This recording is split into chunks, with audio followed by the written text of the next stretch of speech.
नमस्कार दोस्तों, पीके education Pankaj Yadav channel में आप लोगों का हार्दिक स्वागत है। वीडियो में आप लोग बने रहें और वीडियो को लास्ट तक जरूर देखें। भारतीय संविधान महत्वपूर्ण प्रश्नों के साथ भारतीय संविधान के हमारे पास जबरदस्त और नंबर 1 के प्रश्न हैं। आपको हम भारतीय संविधान के अच्छे से अच्छे प्रश्न कंप्लीट कराएंगे अपने वीडियो के माध्यम से, और चैनल पर बने रहिए।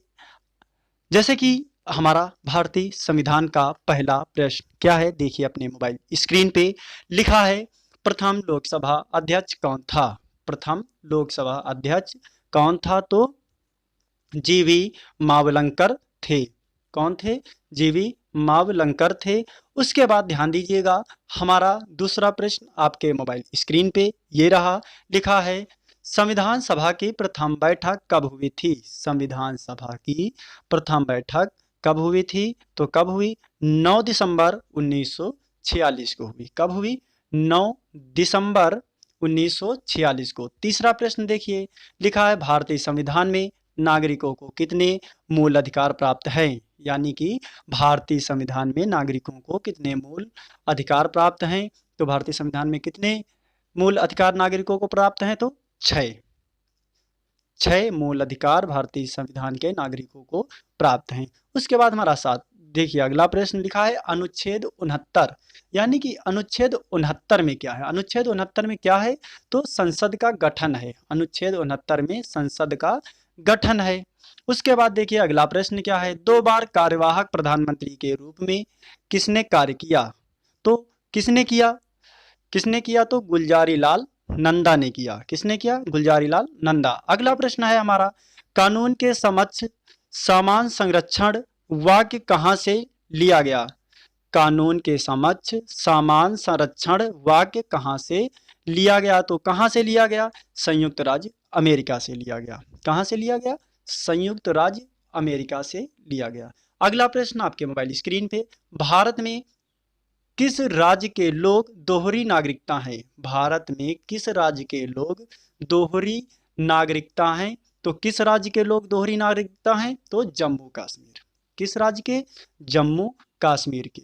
उसके बाद देखिए अगला प्रश्न आपके मोबाइल पे रहा, उपराष्ट्रपति अपना त्यागपत्र किसे देता है। उपराष्ट्रपति जो होता है अपना त्यागपत्र किसे देता है? तो राष्ट्रपति को देता है। ठीक, ये प्रश्न आपको कंप्लीट हो गया होगा। अगला प्रश्न देखिए, लिखा है, राज्य सरकार को भंग कौन करता है। राज्य सरकार को भंग कौन करता है? तो राज्य सरकार को कौन भंग करता है? राज्यपाल की सिफारिश पर राष्ट्रपति। यानी कि राज्यपाल जब सिफारिश करेगा तब राष्ट्रपति राज्य सरकार को भंग कर सकती है। उसके बाद हमारा अगला प्रश्न है, भारतीय संसद का तीसरा अंग कौन है। जो भारतीय संसद है उसका तीसरा अंग कौन होता है? तो राष्ट्रपति होता है। भारतीय संसद का तीसरा अंग राष्ट्रपति होता है। उसके बाद हमारा अगला प्रश्न आपके मोबाइल स्क्रीन पे रहा, क्या है? लिखा है, कौन सी अनुसूची में की, यानी कि कौन सी अनुसूची में 22 भाषाओं को मान्यता दी गई। तो कौन सी अनुसूची में 22 भाषाओं को मान्यता दी गई? 8वीं अनुसूची में। किस अनुसूची में? 8वीं अनुसूची में 22 भाषाओं को मान्यता दी गई। अगला प्रश्न आपके मोबाइल स्क्रीन पे, सर्वप्रथम पंचायती राज व्यवस्था कहाँ लागू की गई। सर्वप्रथम पंचायती राज व्यवस्था कहाँ लागू की गई? तो शायद सबको पता होगा, अगर नहीं पता है तो पता रखिएगा। कहाँ की गई? तो नागौर राजस्थान में की गई। कहाँ की गई? नागौर राजस्थान में। अगला प्रश्न है हमारा, अनुच्छेद 24, यानी कि अनुच्छेद 24 में क्या है? अगर आप लोगों को नहीं पता है तो अनुच्छेद 24 में भारत का निर्वाचन आयोग है। भारत का निर्वाचन आयोग अनुच्छेद 24 में है। अगला प्रश्न ध्यान दीजिए, लिखा है, क्या पंचायतों को कर लगाने का अधिकार है। क्या पंचायतों को कर लगाने का अधिकार है? तो ये रहा उत्तर, जी हाँ, बिल्कुल पंचायतों को कर लगाने का अधिकार है। हाँ। अगला प्रश्न है, लोकसभा में कम से कम कितने सत्र जरूरी होते हैं। लोकसभा में कम से कम कितने सत्र जरूरी होते हैं? तो कितने सत्र जरूरी होते हैं? वर्ष में 2 बार।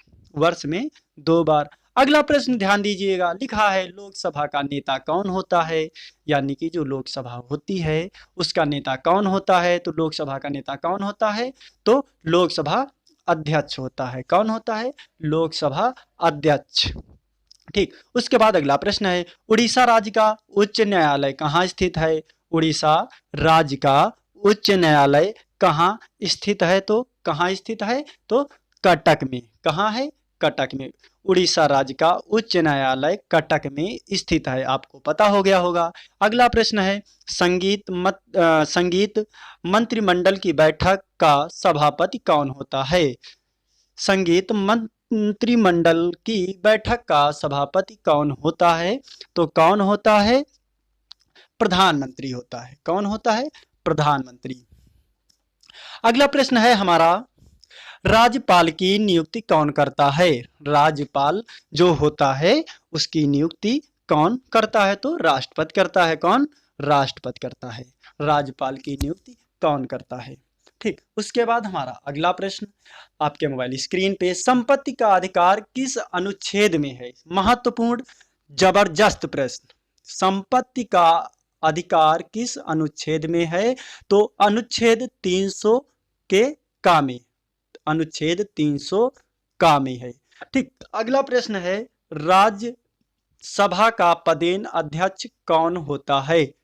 राज्यसभा का पदेन अध्यक्ष कौन होता है, तो उपराष्ट्रपति होता है। कौन होता है, उपराष्ट्रपति होता है।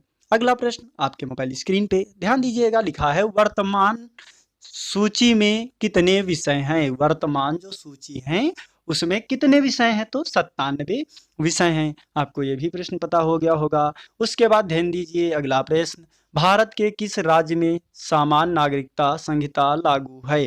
भारत के किस राज्य में सामान्य नागरिक संहिता लागू है, किस राज्य में, तो गोवा में। सॉरी, थोड़ा सा वॉइस प्रॉब्लम हो जाती है, थोड़ा सा गला नहीं चल रहा है। अगला प्रश्न है, अनुच्छेद 168 से 95 में क्या है। अनुच्छेद 168 से 95 में क्या है, तो राज्य विधायिका है। क्या है, राज्य विधायिका है। उसके बाद ध्यान दीजिए अगला प्रश्न, अनुच्छेद 216। अनुच्छेद 216 में क्या है, अनुच्छेद 216 में है उच्च न्यायालय का गठन। जो उच्च न्यायालय का गठन है अनुच्छेद 216 में है। अगला प्रश्न ध्यान दीजिए, लिखा है प्रेस की स्वतंत्रता के अधिकार में निहित है। प्रेस की स्वतंत्रता के अधिकार में नहीं निहित है, तो किसमें निहित है, भाषण स्वतंत्रता में। भारत प्रेस की जो स्वतंत्रता है वो भाषण स्वतंत्र। देखिए अगला प्रश्न क्या है, मौलिक अधिकारों में संशोधन का अधिकार किसको है। मौलिक अधिकारों में संशोधन का अधिकार किसको है। प्रश्न आप पढ़ लीजिए, इसका आंसर संसद को होगा। किसको होगा, संसद को होगा। मौलिक अधिकारों में संशोधन का अधिकार संसद को है। ठीक है, उसके बाद भारतीय संविधान किस दिन से पूर्णतः लागू हुआ। जो भारतीय संविधान है किस दिन से पूर्ण रूप से लागू हुआ, तो कब लागू हुआ था, 26 जनवरी 1950 से। शायद सबको पता होगा। अगला प्रश्न है, भारतीय संसद को कौन भंग कर सकता है। भारतीय संसद को कौन भंग कर सकता है, तो कौन भंग कर सकता है, राष्ट्रपति। भारतीय संसद को राष्ट्रपति भंग कर सकता है। अगला प्रश्न है हमारा, भारतीय संसद का निर्माण कैसे होता है। जो भारतीय संसद होती है उसका वो कैसे बनती है, या उसका निर्माण कैसे होता है। ठीक, तो जो भारतीय संसद होती है उसका निर्माण कैसे होता है, आप सभी लोगों को आंसर दिया जाएगा। देखो, जो उसका निर्माण होता है वो 3 लोगों से होता है। किस किस से होता है, राज्यसभा, लोकसभा और राष्ट्रपति द्वारा। राज्यसभा प्लस लोकसभा प्लस राष्ट्रपति द्वारा होता है। ठीक, उसके बाद हमारा अगला प्रश्न क्या है, लिखा है लोकसभा अध्यक्ष का चुनाव कौन कराता है। जो लोकसभा अध्यक्ष होते हैं उनका चुनाव कौन कराता है। ठीक, लोकसभा अध्यक्ष का चुनाव कौन कराता है, तो कराता है लोकसभा सदस्य। लोकसभा सदस्य कराते हैं। ठीक, लोकसभा अध्यक्ष का चुनाव लोकसभा सदस्य कराते हैं। उसके बाद ध्यान दीजिएगा हमारा अगला प्रश्न क्या है, भारत के प्रथम प्रधानमंत्री कौन थे। भारत के प्रथम प्रधानमंत्री कौन थे।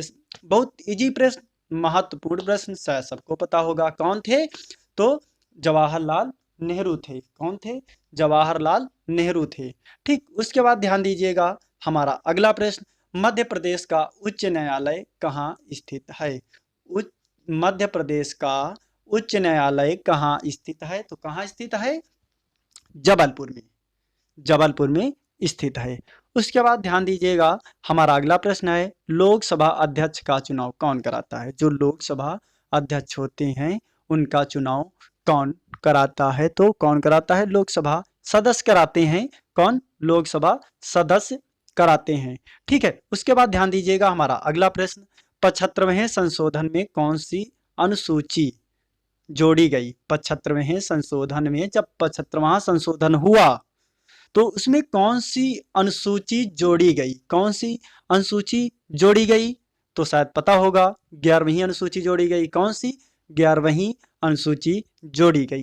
ठीक, उसके बाद हमारा आप लोग, ये हमारे प्रश्न रहे, ध्यान दीजिएगा। अगर आप सभी लोगों को यह वीडियो अच्छा लगा हो तो वीडियो को ज़रूर से ज़रूर लाइक करें और चैनल पर बने रहें। आपको करंट अफेयर्स इसी चैनल पर प्रोवाइड कराई जाएगी। डेली की डेली करंट अफेयर्स डाली जा रही है।